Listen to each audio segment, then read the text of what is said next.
Olá para você que acompanha os nossos conteúdos. Eu sou Gabriel Schaefer e essa é mais uma edição do Talking Day. Hoje recebendo no nosso estúdio a diretora de Regularização Fundiária e Habitação da Prefeitura de Chapecó, a Edi Fole, para falar sobre as ações e também fazer um balanço das atividades e projetos realizados pela pasta. Então segue este vídeo até o final, também segue o Diário do Iguaçu nas redes sociais e confira.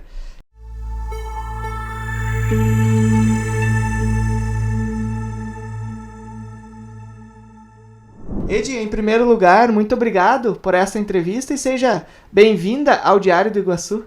Um prazer enorme sempre estar aqui, né, falando um pouco do trabalho que a gente desenvolveu, especialmente nos últimos 3 anos aqui em Chapecó, nessa pasta tão importante que é a regularização fundiária e habitação. Falando nessa questão da importância da pasta, Edi, já para nós começarmos esta entrevista, para que serve, qual que é a importância da regularização fundiária nos municípios Brasil afora? Então, a regularização fundiária, eu acho que nem eu tinha tanta noção como tenho hoje sobre a importância desta demanda para os municípios. O que acontece? Na verdade, a regularização fundiária nada mais é do que regularizar, né, loteamentos que foram parcelados de forma irregular. Ou seja, é aquela família que tinha uma área de terra e que ao longo dos anos foi diluindo ela em frações. No entanto, sem fazer isso pelo procedimento do loteamento ou do desmembramento. Então, hoje eu entendo que a regularização fundiária ela é muito mais do que uma titulação. Ela é uma segurança jurídica para as famílias, né? E também uma valorização daquele imóvel. Então, a gente trabalha com uma média de 30% a mais a partir do momento que você tem a matrícula imobiliária individualizada daquele lote. Então, vale 30% a mais no seu imóvel. Então, isso representa um fator muito importante nesse processo também de cuidado com a cidade, planejamento urbano, questões urbanísticas. A regularização fundiária ela é muito ampla, né? Então, é de extrema importância. E considerando esse contexto que a área é muito ampla, como tu diz, Edi, tem muitos termos que às vezes causam confusão, a própria população não compreende, como por exemplo, área pública, área privada, área de preservação permanente, área de risco. Gostaria que tu explicasse um pouquinho melhor para a nossa audiência a diferença desses termos no processo de regularização fundiária no município.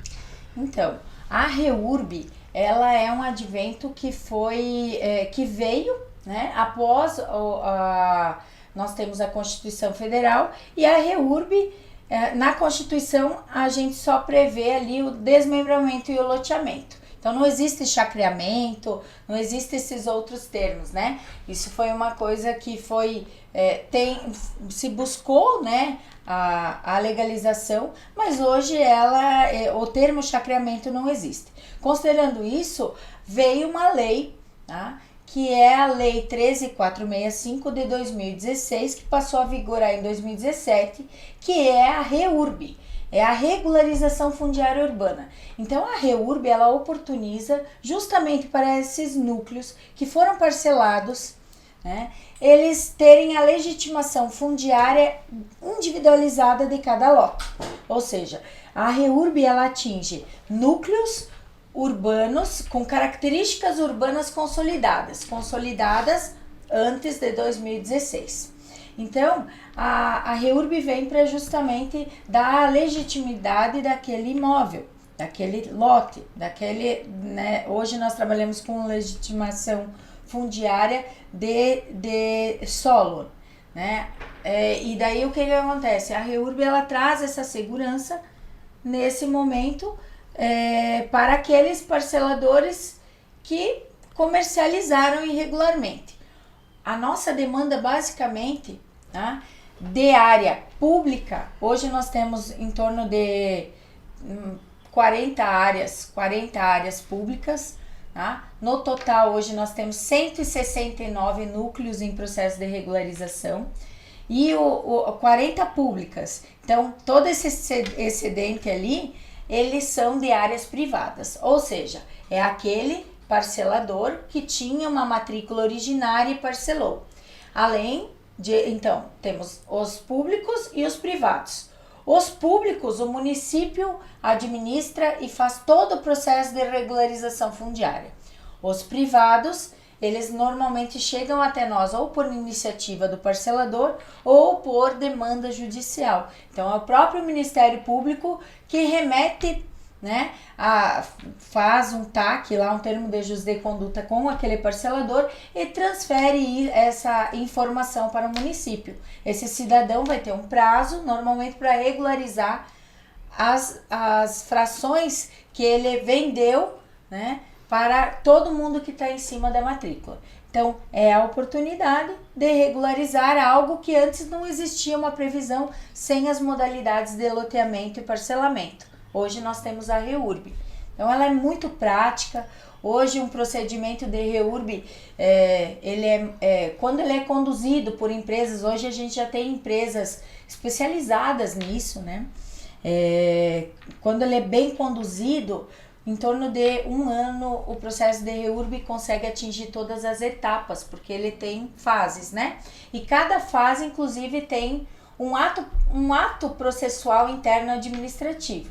Então, são notificações, são editais que precisam ser lançados para dar essa legalidade ao ato administrativo, para lá no final a gente emitir uma CRF, que é a Certidão de Regularização Fundiária. Ou seja, quando a gente emite e entrega essa certidão ela é emitida para o particular, ou seja, para o privado, né? Esta certidão é levada a registro junto com todos os outros projetos. E para as áreas públicas, nós já entregamos para o morador em cima desta área pública a matrícula imobiliária. Então, ele já tem o seu título. O privado não, ele tem que a gente entrega essa certidão e ele leva esse documento a registro. Assim, da mesma forma, nós trabalhamos com todo o monitoramento de mais de 150 áreas hoje que envolvem APPs, né? Áreas de preservação permanente, seja ela por inundação, por declive acentuado, né? E também fiscalizamos qualquer tipo de obra irregular em áreas de preservação permanente e também em áreas públicas. Então, é o direito de propriedade, tanto público quanto privado, que hoje tem um tratamento, tem um setor que cuida disso dentro do município. E considerando esses praticamente aí 3 anos, né, um pouquinho mais, né, de 3 anos, tu tá à frente da pasta da diretoria de regularização fundiária e também habitação, considerando, né, os projetos, a fiscalização, a própria regularização. Como que tu avalia o trabalho realizado, então, pela diretoria no decorrer desses pouco mais de 3 anos aí? Então, o prefeito disse que esse trabalho não teve precedentes, ou seja, nós realmente fizemos o que não tinha sido feito até então. Então, nós temos números assim que são destaque, inclusive nacional. Eu vejo, essa semana mesmo eu vi Minas Gerais festejando aí a entrega de 400 títulos no estado. Só em Chapecó nós já entregamos mais de 2.000 matrículas. Então, assim, é muita coisa em 3 anos. Para vocês terem um parâmetro, nos últimos 6 anos da antiga gestão foram entregues 400 matrículas. Nós em 3 anos superamos o número de 2.000. Até junho nós vamos passar de 2.500 matrículas entregues em Chapecó. Então, isso totalizou mais de 8,5 milhões de matrícula, de registro gerado sem custo para famílias de baixa renda. Então, é um impacto muito significativo também na segurança jurídica da propriedade das famílias e das próprias áreas do município. A gente está muito feliz, foi um período de muito trabalho, sabe? A gente baixou a cabeça e realmente queria deixar um legado nesta pasta. Na área da habitação, especialmente, nós fizemos realocações muito importantes. Por exemplo, agora, nos próximos dias, nós devemos inaugurar ali o centro de multiuso do Esplanada. Mas ele só foi possível com a realocação das famílias. Nós tínhamos famílias em cima desse local, né? Hoje as famílias já estão realocadas com casa, já criaram vínculo com aquele novo espaço. Então é possível sim, né? Se o município tem interesse em fazer diferente, em ter resultado, é possível. A própria realocação, quando ela é bem planejada, cito ainda a Leopoldo Sander, duplicação da Leopoldo Sander. Mais de 35 anos esperávamos pela duplicação da Leopoldo Sander. Eu saio com um sentimento assim de dever cumprido. Leopoldo Sander, não existe nenhum processo judicial contra a prefeitura. Nós temos as famílias ainda em aluguel social, tudo com muita mediação, com muito diálogo, e eles vão ser realocados para o loteamento Rosana. Hoje nós temos 5 empreendimentos de loteamentos em fase de aprovação e já de implantação de infraestrutura, tá? Aprovados, nós temos 4 áreas aprovadas para Minha Casa Minha Vida, na modalidade de faixa 1. Um em fase de aprovação, que é lá na região do Vila Rica, que é para o faixa 2, que é faixa 2 salários mínimos, né, da Caixa Econômica, que também foi direcionado para o Minha Casa Minha Vida. Então lá são 103 lotes que vão ser disponibilizados. O município entra sempre com a contrapartida da área, e as edificações a gente tem tentado aprovar, e conseguimos, né? Depois de 10 anos, fazia 10 anos que não tinha um projeto habitacional aprovado em Chapecó. Então, depois de 10 anos, nós fomos lá e conseguimos 99 unidades habitacionais com edificação. O município entra com a contrapartida da área e o governo federal vai fazer o custeio da edificação.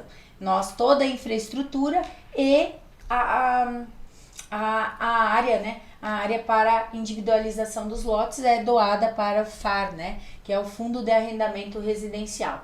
Então, praticamente, o município está pagando mais de 50% de cada imóvel que vai ser entregue em Chapecó.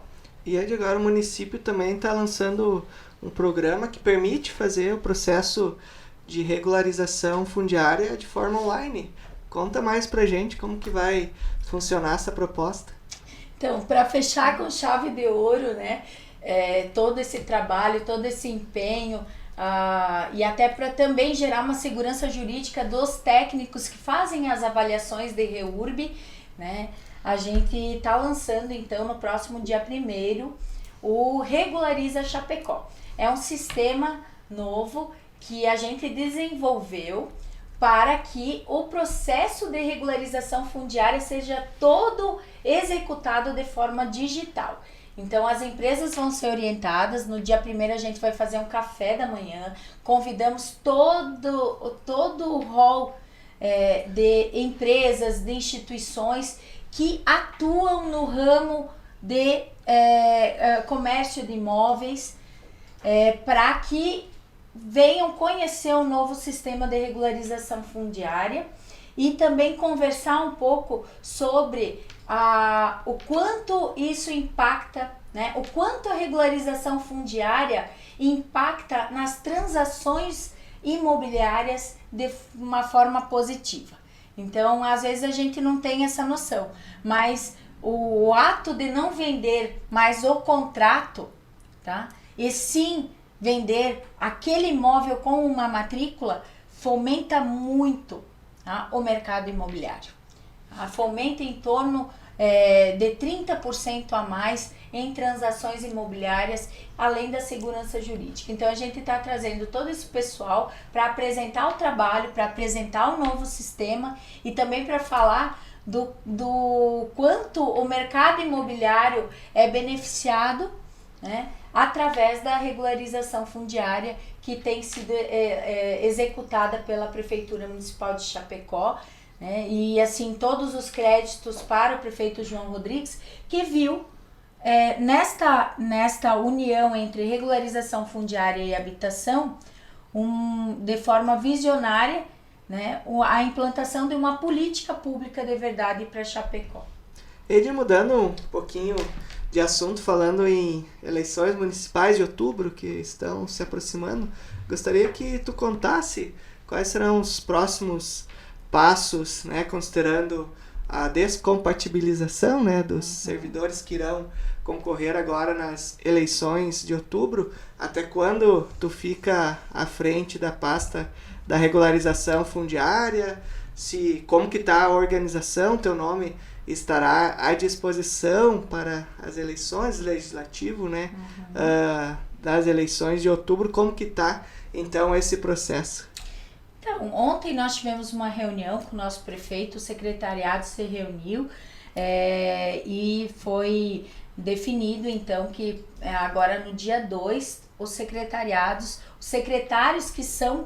que serão pré-candidatos, eles terão que se desincompatibilizar então da função de chefia. Então eu saio também, né, devo entregar aí no dia 12 também a minha pasta. Vai ter uma prestação de contas, o evento tudo indica que será no Centro de Eventos, às 19h30, né, no dia 2. E, no entanto, eu sou servidora de carreira, eu ainda permaneço nesse ambiente de trabalho, cumprindo as minhas horas como assistente social, né? Então, eu tenho continuo ainda mais 3 meses ali naquele espaço. E depois a gente sai aí para um processo eleitoral, né, que tem aí, na verdade, tende a ser o resultado de muito trabalho. Então a gente tá muito feliz com tudo que a gente desenvolveu ao longo desses 3 anos. Também acho importante a participação feminina nesse processo eleitoral. A política também é espaço para nós mulheres, e hoje eu entendo que já passei por um momento muito difícil político por ter sido considerada cota. Então hoje eu não me vejo e também não assumiria mais esse perfil como cota dentro de um partido político, e por isso fiz a transição. Hoje eu já estou filiada no PSD, para que realmente a gente consiga aí contribuir com o processo eleitoral de uma forma muito significativa. Para fecharmos esta entrevista, Edi, ainda nesse assunto, tu concorreu em 2020, né, nas eleições, concorreu a vereadora pelo então PSC, né, hoje extinto, que foi incorporado ao Partido Podemos, e hoje, como tu falou, concorre ao PSD. O que mudou da Edi Fole de 4 anos atrás para pré-candidata, podemos dizer assim, de agora que irá concorrer nas eleições de 2024? Ai, que pergunta fantástica, sim. Eu acho que a gente vai amadurecendo, né? Eu acho que eu estou muito mais madura em termos políticos, segura. Eu tenho grandes nomes da política catarinense que têm me lapidado diariamente para a política. Hoje eu digo para ti, eu não me vejo de outra forma. Meu futuro sim é político, eu tenho trabalhado para isso, mas não por necessidade, não por profissão, porque eu tenho 2, né? Então assim, por desejo realmente de mudar vidas, por desejo de construir políticas públicas seguras. Então o meu futuro é político. Não me vejo mais em outro espaço, e tenho uma gratidão enorme por estar sendo realmente lapidada, né, por grandes nomes. Cito aqui o prefeito João Rodrigues, que me ensina diariamente, cito Heron Giordani, grandes mestres aqui da política, né, o próprio Zé Caramori, pessoas, o Ricardo Lunardi, Carlinhos Marcon. Então eu estou rodeada e cercada de pessoas que têm experiência na vida pública, na vida política, e que têm me ensinado muito e me ensinaram muito nesses 3 anos como ser uma boa política, como fazer política pública para as famílias que realmente precisam. O João fala uma frase que eu gravei muito: a pessoa que tem mais posses, ela não precisa da prefeitura, né? Quem precisa da prefeitura é o pobre, é aquele que depende de política pública. Então a pessoa que tem mais posses, ela precisa que a prefeitura não a atrapalhe de gerar emprego, de fomentar a economia. Mas quem realmente precisa é aquele que precisa utilizar lá o SUS, o CRAS. Então esse tipo de trabalho que eu tenho buscado desenvolver e que tenho aí um futuro, eu acredito, a ser trilhado na vida política, tanto em Chapecó quanto, né, quiçá a nível estadual. Edi, mais uma vez, muito obrigado por esta entrevista, e o Diário do Iguaçu sempre está de portas abertas para as novidades da regularização fundiária e também da futura campanha e do futuro na política também.